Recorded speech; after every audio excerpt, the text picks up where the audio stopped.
El cielo estaba enfermo, no había otra forma de describirlo. Las nubes colgaban bajas sobre los tejados de San Miguel de Allende como sábanas húmedas y sombrías, y el aire traía el olor metálico de la electricidad a punto de partir el mundo en dos. Las primeras gotas cayeron pesadas como piedras, manchando la tierra seca, las paredes color óxido y las plantas del pequeño jardín de Teresa. Cuando el viento aulló por primera vez, ella ya lo sabía, no era una tormenta común. Dentro de la casa, el tiempo parecía resistirse al siglo. Las gruesas paredes de adobe, los muebles de madera oscura y la antigua máquina de coser, herencia de su abuela, convertían el espacio en un relicario de otra época. Teresa se sentía parte de ese silencio denso, como si con el tiempo se hubiera convertido en una pieza más del escenario de la casa. Cosía en silencio, como siempre hacía por la noche, mientras los relámpagos surcaban el cielo más allá de la ventana y el olor a lluvia se colaba por la rendija mal cerrada de la puerta. Pero aquella noche algo rompió el ritual. Fue un ruido extraño, sordo, procedente del camino de tierra que pasaba frente a su casa. Un chasquido seco, seguido de algo que parecía, no estaba segura, un gemido. Teresa dudó.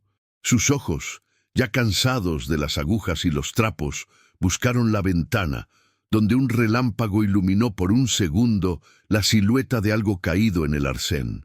Una figura oscura, inmóvil, contra el barro rojo empapado. Se calzó rápidamente las botas, cogió una linterna oxidada y con una manta de lana sobre los hombros empujó la puerta. El viento la empujó hacia atrás con violencia. El agua fría le cortó la cara como una navaja. Aún así, cruzó el camino con pasos firmes. El cuerpo yacía medio cubierto de barro, con la cara hacia el suelo. Un hombre, piel quemada por el sol, pelo rapado, las manos en una posición extraña, como si aún sostuvieran un arma invisible. Teresa se arrodilló a su lado y su corazón se aceleró al ver la sangre seca alrededor del cuello y un corte mal cerrado en el costado del tórax, como si hubiera sido hecho a toda prisa. Acercó el oído a su pecho. Respiraba, débilmente, pero respiraba. Sin pensarlo mucho, lo agarró por los hombros y comenzó a arrastrarlo a trompicones hasta la puerta de la casa. Cada metro era una batalla contra el peso, el barro y su propio miedo. Cuando logró meterlo dentro, lo tumbó en el sofá y corrió a la cocina. Agua hirviendo, gasas, alcohol, toallas limpias. Todo era improvisado. Las manos de Teresa temblaban, pero ya había hecho esto antes, cuando cuidó a su padre en los últimos meses de cáncer, cuando ayudó a las mujeres del pueblo a dar a luz sin médicos cerca. Era un dolor familiar. Sabía cómo moverse. El hombre abrió los ojos por un segundo, marrones, profundos, con la mirada de quien ya no confía en nada. Intentó moverse, pero ella le presionó el hombro con firmeza. «No hables», le dijo en un susurro casi maternal. «Aquí estás a salvo». No le preguntó su nombre. No en ese momento. Mientras lo limpiaba, vio los tatuajes, un águila en el dorso de la mano, números y letras en el antebrazo, palabras en inglés. Soldado o exsoldado, quizás estadounidense, quizás mexicano-estadounidense, pero eso no importaba ahora. La tormenta rugía afuera, las ventanas temblaban como huesos bajo tensión. Dentro de la casa, el tiempo se suspendió entre truenos y respiraciones entrecortadas. Teresa se dio cuenta de que la ropa del hombre estaba empapada y, con respeto, comenzó a quitársela, doblando todo con el cuidado de quien maneja reliquias. Cuando le quitó la pesada chaqueta, un papel cayó del bolsillo interior, casi imperceptible en el suelo húmedo. Lo recogió. Era una nota, sucia, doblada, con la tinta medio borrada por la humedad. Solo 3 palabras. «No me busquéis». Teresa lo leyó, lo releyó y se le encogió el corazón. ¿Quién era él? ¿De quién huía? ¿Por qué había elegido precisamente esa carretera, esa noche, en ese punto casi invisible en el mapa? En la mesa del salón, la máquina de coser seguía encendida, la tela cortada por la mitad, una blusa infantil que no terminaría esa noche. Afuera, la tormenta parecía amainar, pero dentro de ella algo se había despertado definitivamente. Sin saberlo, Teresa acababa de abrir la puerta no solo a un extraño, sino a una parte dormida de sí misma, la que aún quería salvar a alguien, la que tal vez aún podía ser salvada. El día siguiente amaneció como si el mundo hubiera contenido la respiración. Después de la tormenta, el pueblo parecía lavado, vaciado de ruidos. La tierra, aún húmeda, exhalaba un olor denso a barro y raíces. Teresa se despertó antes del sol, como todas las mañanas desde que el silencio se había convertido en su única compañía. Pero ese día había algo nuevo en el aire. Un cuerpo extraño, un peso en el sofá del salón y un pedazo del pasado que no era suyo, pero que ahora también lo era. Encontró al hombre aún dormido, con el rostro arrugado como cuero viejo, el pecho subiendo y bajando lentamente. La respiración era más firme que la noche anterior. La fiebre parecía haber remitido. Aún así, su expresión mantenía esa rigidez de quien duerme en alerta, como un perro de guerra que solo descansa porque el dolor le obliga. Teresa puso agua a hervir, cortó trozos de papaya madura con limón y sal, un gesto automático, como si cocinar para un desconocido herido fuera parte de alguna antigua misión familiar. De hecho, había algo reconfortante en la repetición. Desde que su hija había desaparecido, se aferraba a rituales sencillos, como quien sostiene un rosario entre los dedos. Cuando volvió a la sala, el hombre estaba despierto. Tenía los ojos abiertos, vagos, fijos en el techo de vigas de madera. No se movió al verla, no dijo nada. Ella puso la bandeja a su lado y habló sin rodeos, con voz firme, pero sin agresividad. «Está en mi casa. Lo traje de la carretera anoche. Estaba sangrando. Podría haber muerto allí, en el barro». Él no respondió. Solo movió los ojos en su dirección, como si sopesara la verdad de aquellas palabras. «No soy de la policía», continuó ella, «y tampoco quiero saber qué ha hecho. Pero si está huyendo de algo», hizo una pausa. «Ha elegido un lugar demasiado pequeño para esconderse». Hubo un largo silencio. Luego, él respiró hondo, carraspeó e intentó sentarse. El dolor le hizo gemir. Teresa lo apoyó con una almohada sin decir nada. Finalmente habló, con voz baja y ronca, como si tragara piedras. «Julián, me llamo Julián». Ella asintió, sin sorpresa, como si ya lo supiera. Como si el nombre fuera solo la formalidad necesaria para el vínculo que, de alguna manera, ya estaba en marcha. «Yo soy Teresa». Él observó el interior de la casa. Los detalles de la estantería con libros polvorientos, los cuadros de santos en las paredes, la máquina de coser parada con una tela azul claro bajo la aguja. Había una calma en aquella casa que le inquietaba, una calma que no había conocido en años. «No deberías haberme traído aquí», dijo él, por fin. «Quizá no», respondió ella, «pero te traje, y ahora estás aquí». Teresa se dio cuenta de lo mucho que él evitaba el contacto. Julián mantenía la mirada fija en algún punto de la pared, en sus manos, en el suelo, nunca en los ojos, como si se estuviera escondiendo incluso de sí mismo. Su cuerpo lo decía todo: hombros rígidos, respiración contenida, músculos preparados para huir. Durante los 2 días siguientes, el hombre apenas habló. Dormía mucho, con el cuerpo oscilando entre sudores fríos y escalofríos. Por la noche gritaba, no palabras completas, sino fragmentos, sonidos entrecortados. Teresa no entraba en la habitación en esos momentos. Se quedaba en la cocina, escuchando desde lejos. Una vez oyó un nombre entre los gemidos. «Marta». No, Marta. Siempre era el mismo. Gritado con dolor. A la mañana del tercer día, entró con un vaso de agua fresca y lo encontró sentado al borde de la cama, mirando por la ventana. La luz dorada de la mañana atravesaba las finas cortinas iluminando el polvo en el aire. Parecía menos pálido. ¿Sabe dónde está?, le preguntó ella. Él asintió. San Miguel. Por el acento, señor. Ella sonrió, una sonrisa breve pero sincera. Así es. Tuviste suerte de desmayarte delante de la casa correcta. Otros habrían llamado a la policía. No he matado a nadie, si es eso lo que estás pensando. Teresa se sentó en la silla junto a la cama. Cogió una caja de medicamentos y comenzó a aplicar pomada sobre los puntos del corte en el pecho de él. Su mano era firme, delicada. Ya no había miedo en sus gestos. Él la observó y por primera vez dejó que su mirada se demorara un poco más en su rostro. «Has perdido a alguien», dijo él, sin que ella le hubiera contado nada. Ella no respondió de inmediato. Bajó la mirada y siguió vendándolo. Luego levantó la cabeza y dijo con sencillez: «Aquí todos hemos perdido a alguien. Es el precio de vivir mucho tiempo en el mismo lugar». Se quedaron en silencio. La verdad entre ellos era ahora como el aroma del café recién hecho, discreta, pero presente. Julián no necesitaba saberlo todo todavía. Teresa tampoco necesitaba entenderlo todo de inmediato.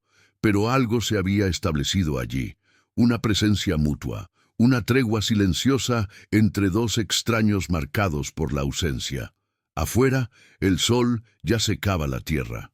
Los pájaros cantaban entre los cables eléctricos y un niño corría por la calle con una cometa de papel atada al muñón. Julián observó la escena con extrañeza, como si el mundo sencillo fuera un idioma olvidado. En la estantería del salón, una vela encendida ante una imagen de Santa Rosa de Lima parecía observarlo todo en secreto. Teresa volvió a la cocina.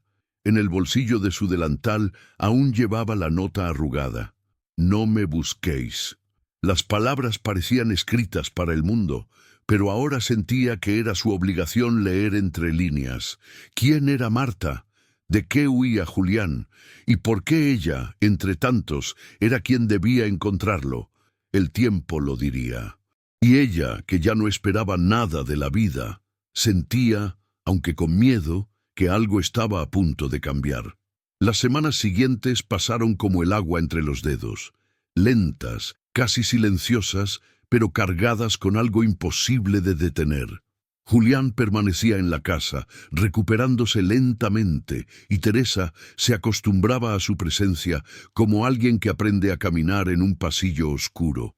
Con cautela, pero sin retroceder.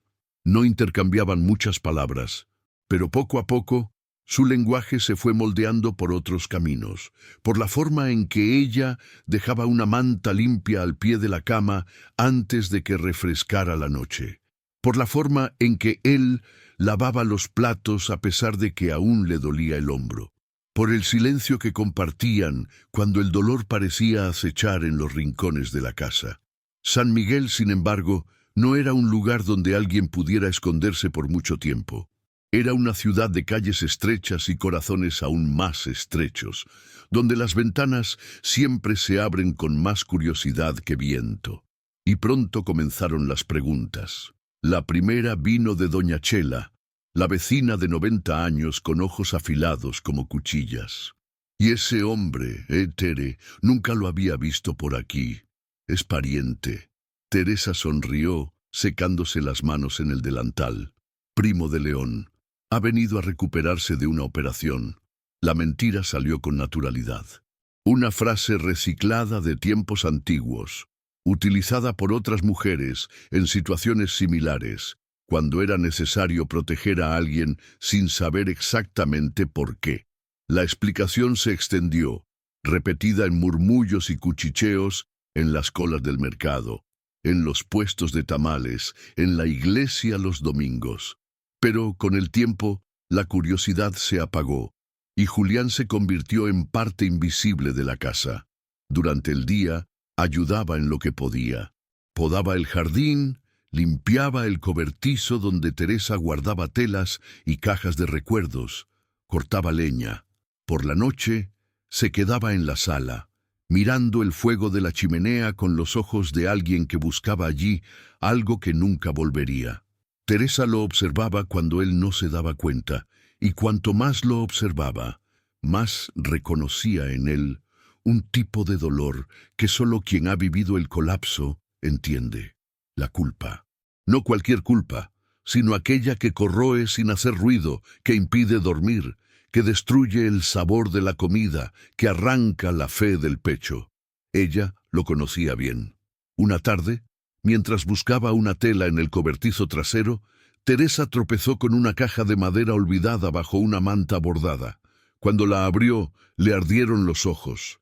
Era la caja donde había guardado las pertenencias de su hija, un cuaderno de tapa azul, garabateado con poemas infantiles, una cinta amarilla, la que la niña llevaba en el pelo el día que se marchó de casa y nunca volvió. Y, entre otros pequeños recuerdos, una fotografía. La niña delante de la fuente central de la ciudad, sonriendo, con un vestido blanco y los pies descalzos. El cristal del marco estaba agrietado, como si el tiempo hubiera dejado allí su firma de luto. Teresa apretó la foto contra su pecho. Ya habían pasado 12 años. Aún así, recordaba el olor de su hija, su voz cantando las viejas canciones de Violeta Parra, las risas que resonaban en la casa como campanas de plata. ¿Cuántos años tenía?, preguntó Julián de repente, parado en la puerta del galpón. Teresa se asustó. Se secó los ojos rápidamente y respondió en voz baja como quien habla con un fantasma. 15. Julián entró lentamente, se quitó el sombrero y se acercó. Sus ojos se posaron en la fotografía. Se quedó en silencio durante unos largos segundos. Luego, la voz salió de él como si algo se hubiera roto por dentro. Yo creo que ya he visto ese rostro. Teresa lo miró, inmóvil. ¿Cómo? En 2013, en el norte, una misión cerca de Monterrey. Un barrio invadido, confusión con narcotraficantes, disparos y civiles en medio. Recuerdo una casa alcanzada. Ella estaba allí, por unos segundos. Luego desapareció. El corazón de Teresa latía como un tambor. ¿Estás seguro?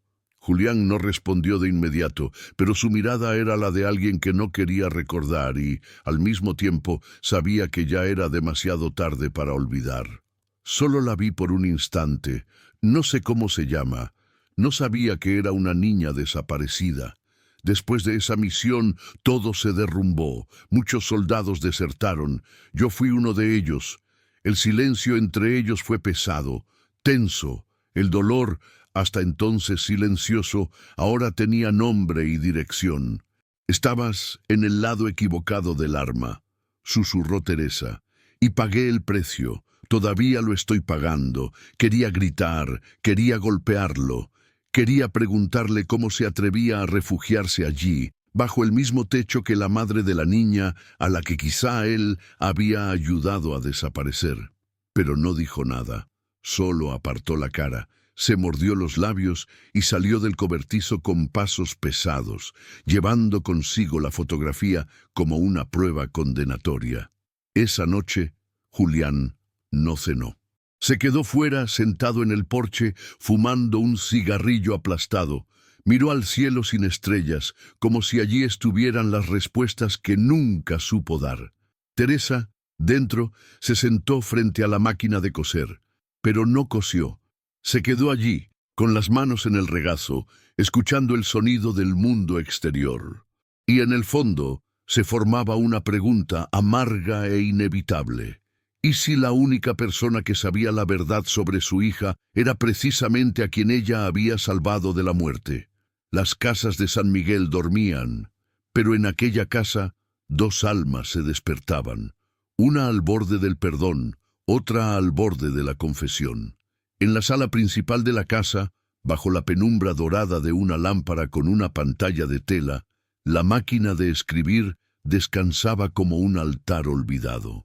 Era una Olivetti Lettera 32, herencia del padre de Teresa, un profesor de literatura que pasaba las noches escribiendo poemas y cartas para nadie. Desde su muerte, Teresa había conservado la máquina allí como un relicario polvoriento, sin atreverse nunca a tocar sus teclas. La última vez que había oído su sonido metálico fue el día en que escribió la carta denunciando la desaparición de su hija, una carta que nunca fue respondida. Esa noche, el sonido resurgió. Era madrugada. La casa dormía. La lluvia fina había vuelto a caer, como si el cielo se derrumbara en suaves sollozos sobre el techo de barro. Teresa se despertó con el ruido rítmico de las teclas al ser pulsadas, como un corazón que late con urgencia. Se levantó en silencio, con los pies descalzos pisando el frío suelo de baldosas antiguas. Al cruzar el pasillo, vio a Julián sentado a la mesa de espaldas, con la luz amarillenta proyectando su larga sombra en la pared. Con cada golpe de la máquina parecía desprenderse un pedazo de él, los hombros encorvados, los ojos fijos en el papel, los dedos temblorosos entre una frase y otra. Ella se quedó parada en la puerta unos segundos, observando. No dijo nada. «Necesitaba escribir», dijo él sin volverse, «porque si no escribo, lo olvido, y si lo olvido, es como si lo hubiera matado de nuevo». Teresa entró lentamente. Se sentó en el sillón de al lado. El ruido de las teclas cesó. Julián sacó el papel de la máquina, lo dobló con cuidado y lo dejó sobre la mesa, junto con otros ya escritos. «¿Son registros?», preguntó ella. «Son confesiones». Hubo un largo silencio. Solo el sonido de la lluvia llenaba el vacío. «Un día, en una misión en el norte», comenzó él con voz baja pero firme, «recibimos órdenes de invadir una zona donde supuestamente había un escondite de traficantes. La denuncia era débil, mal investigada, pero fuimos de todos modos. Era el final de la tarde. Había nubes pesadas en el cielo como hoy. Entramos disparando. No hubo tiempo de distinguir quién era quién. Había mujeres, niños, y entre ellos cerró los ojos por un instante, tratando de expulsar la imagen. Una niña apareció entre los escombros. Me miró. Los ojos eran los mismos de la foto. Fue cuestión de segundos. Un disparo estalló cerca. Cuando volví a mirar, ya no estaba allí. La casa estaba en llamas. La busqué. Lo juro por Dios, la busqué, pero todo se derrumbaba. Teresa escuchó sin interrumpir. Las manos cruzadas sobre el regazo, el rostro vuelto hacia él, con una expresión que mezclaba rabia contenida, dolor y algo que no quería nombrar. Después de esa misión, todo cambió. Algunos compañeros empezaron a cuestionar las órdenes. La tropa fue desmantelada. Muchos desaparecieron. Yo me escondí, me alejé de todo, pero nunca dejé de recordar sus ojos. Solo hoy sé su nombre, Camila. Teresa se estremeció. «Tuviste a mi hija en los últimos minutos de su vida», dijo ella sin lágrimas, sin escándalo, solo su voz cortante como vidrio mojado. «Y huiste. Mientras yo la buscaba en comisarías, fosas, refugios, tú escribías cartas para perdonarte. No huí de ti, huí de mí mismo. Eso no cambia nada». «Lo sé». El papel recién mecanografiado estaba sobre la mesa. Teresa lo cogió con manos temblorosas. Comenzó a leer en silencio. El texto no era solo una confesión militar, era un testamento emocional. Describía con detalle la misión, los errores de la cadena de mando, los cadáveres civiles encontrados. Hablaba de arrepentimiento, de la incapacidad de borrar la memoria, de la cobardía de no haber enfrentado antes su propio silencio. Y al final, una frase escrita como si fuera la última de todas. «Si esta carta llega a quien debe llegar, tal vez alguna madre pueda enterrar a su hija con dignidad». Teresa terminó de leer. Dobló el papel. Se puso de pie. «¿Vas a entregar esto?» Julián asintió.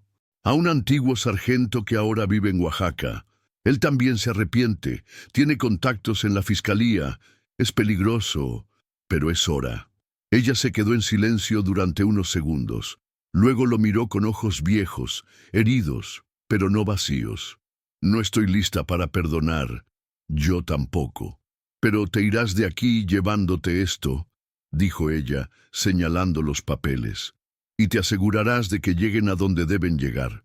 aunque te cueste lo que te queda de vida. Es lo que he venido a hacer, solo que no lo sabía. Ella asintió. La lluvia había cesado, y por primera vez en años el silencio en la casa no era sofocante. Era una pausa, un respiro, una señal de que algo había comenzado a moverse, aunque fuera entre los escombros. A la mañana siguiente, Teresa prepararía una bolsa con comida, medicinas y una nota sencilla. Julián se marcharía sin promesas, pero dejaría atrás no solo el peso de las páginas mecanografiadas, sino también el eco del nombre que nunca olvidó, Camila, ahora pronunciado por fin en voz alta, ante quien más necesitaba oírlo. Y sobre la vieja máquina Olivetti, Teresa dejaría una flor seca, un símbolo de lo que muere y también de lo que resiste. La casa volvió a quedar en silencio tras la partida de Julián. No era el silencio cálido y resignado de los días anteriores, sino uno diferente, como el vacío que queda después de que un animal herido es liberado en el bosque. Teresa lo sentía en cada pared, en cada objeto doméstico que volvía a ocupar su lugar exacto. Los platos, antes lavados por manos compartidas, ahora se secaban solos en el fregadero. La vieja radio de la cocina, que Julián encendía por las tardes a bajo volumen para escuchar tangos argentinos, ahora permanecía apagada, como en señal de luto. En la sala, la Olivetti descansaba con las teclas gastadas mirando hacia la ventana. Sobre ella, los papeles que no se habían llevado. Copias de los informes, algunos borradores, fragmentos mecanografiados de recuerdos que Julián no se había atrevido a destruir. Teresa los leyó como quien abre cartas enviadas desde el infierno, no con curiosidad, sino con un respeto doloroso, casi religioso. Y fue entre esos papeles donde encontró la pista que lo cambiaría todo. Un párrafo que mencionaba a una niña capturada por traficantes y llevada a un lugar cercano a Zacatecas, incluso antes de la misión fatal en el norte. Julián no estaba seguro, pero decía haber oído, en la confesión de un soldado, que algunas chicas jóvenes eran entregadas a intermediarios. Teresa sintió que se le revolvió el estómago. Camila podría haber sobrevivido ese día, podría haber sido secuestrada. No durmió en toda la noche. Rebuscó en cajas, carpetas viejas, recortes de periódico que había guardado a lo largo de los años. Volvió a coger la fotografía de su hija, la única que quedaba tras un incendio accidental en la habitación de Camila años atrás. El marco de madera estaba agrietado, el cristal roto en un punto que atravesaba diagonalmente el rostro de la niña. Teresa lo había pegado, pero la grieta seguía ahí, como una cicatriz de un tiempo imposible de borrar. Cuando levantó la fotografía a la altura de la luz de la mañana, sus ojos percibieron un detalle que antes se le había escapado. En la esquina inferior, donde el vestido blanco de Camila se encontraba con las piedras de la plaza, había una sombra alargada, una silueta, de alguien que también estaba en la escena, un hombre, con gorra, con algo colgando del cuello, tal vez un collar o una cadena militar. La imagen era sutil, casi imperceptible, pero ahora, al mirarla, Teresa lo sabía. No era un transeúnte cualquiera. Había algo intencionado en esa presencia, una observación desde la distancia. Llevó la fotografía al estante donde guardaba una vieja lupa de su padre. La apoyó sobre la mesa. Tomó la lupa con manos firmes y observó el detalle ampliado, la cadena, la postura, la sombra proyectada. Y entonces el impacto. Esa silueta no era Julián, pero había algo familiar, la anchura de los hombros, la curvatura de la columna. Y entonces un fragmento de lo que había leído en uno de sus papeles volvió como un susurro cortante. El teniente Morales solía observar antes de actuar. Siempre enviaba a alguien por delante. Le gustaba elegir. Teresa cogió el borrador donde Julián describía a Morales.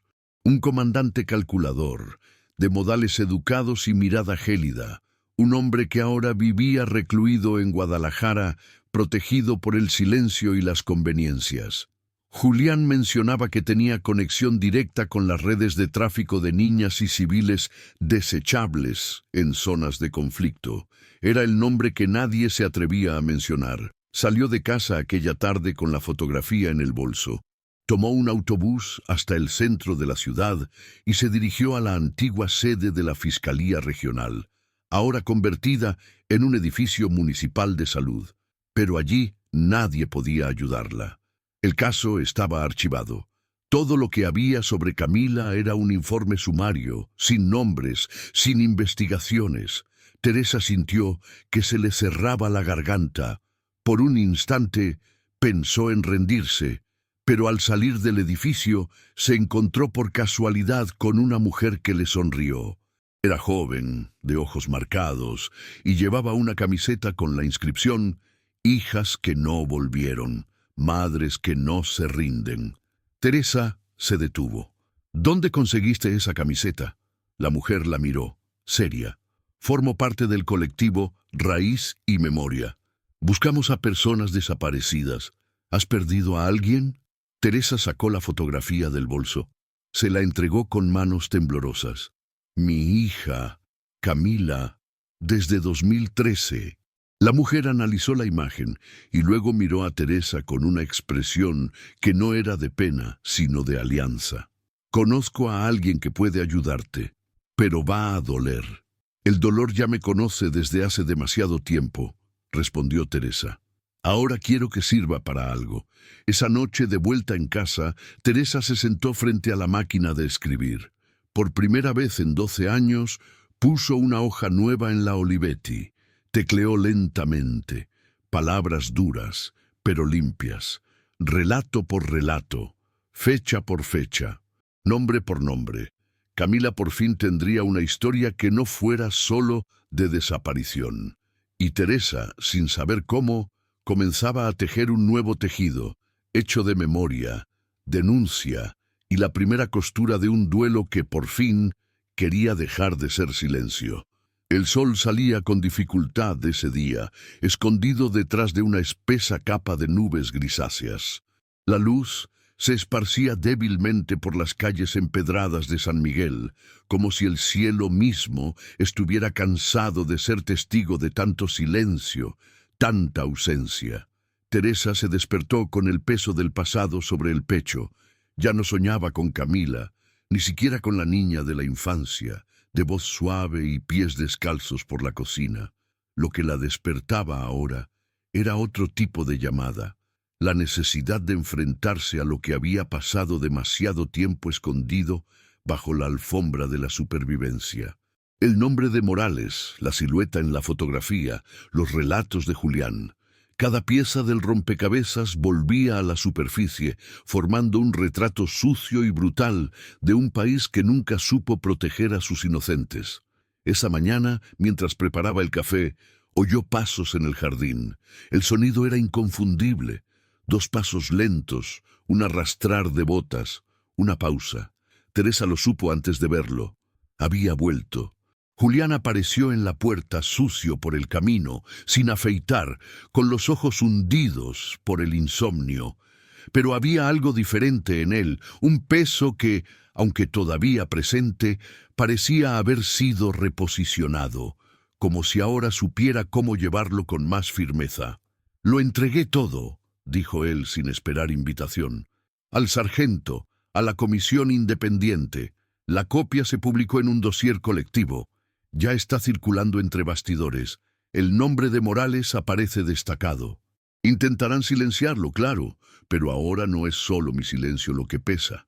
Teresa no dijo nada. Solo puso una taza de café sobre la mesa. Él entendió el gesto. Podía pasar. Se sentaron frente a frente, como soldados cansados de una guerra que ya no exigía armas, sino verdades. «¿Por qué has vuelto?», preguntó ella, mirándolo a los ojos por primera vez desde que él se marchó.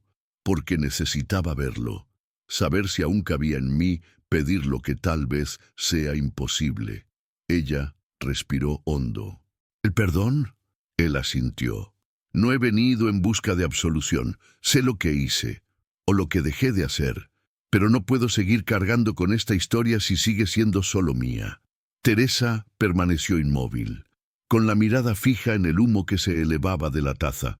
A veces todavía sueño con ella, dijo bajando la voz, pero no con la niña Camila.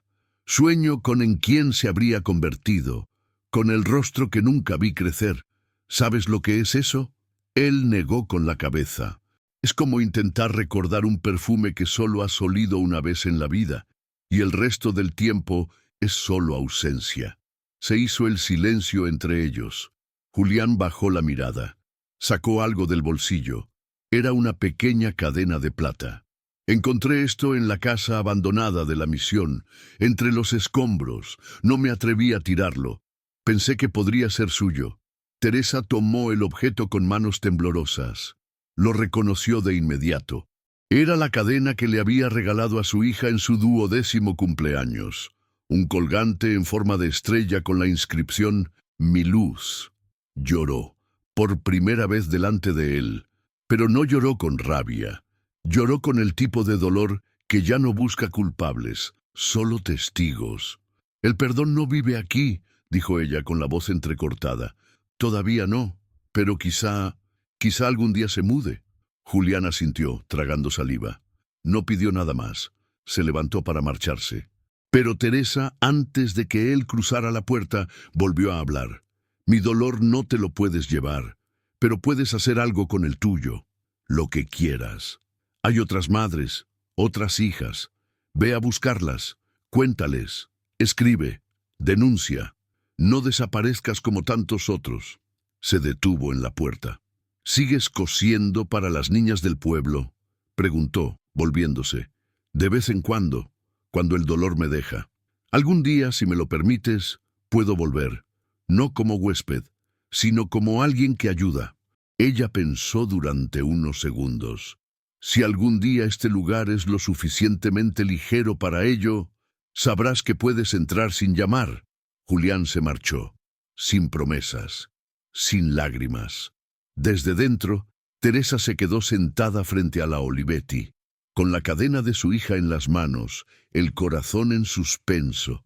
No había victoria allí, pero había movimiento, y en el mundo en el que ella vivía, eso ya era casi un milagro. Delante de ella, el papel en blanco esperaba. Teresa lo sabía, aún quedaba mucho por decir, y ahora por fin estaba lista para empezar a contarlo. San Miguel despertaba con un silencio nuevo. No era el silencio pesado que precede al duelo, ni el de las madrugadas en que Teresa lloraba sola en la cocina. Era un silencio limpio, como el que queda después de la lluvia, cuando los árboles aún gotean y el olor a tierra mojada cubre las aceras como un manto de recuerdos vivos. Era por la mañana.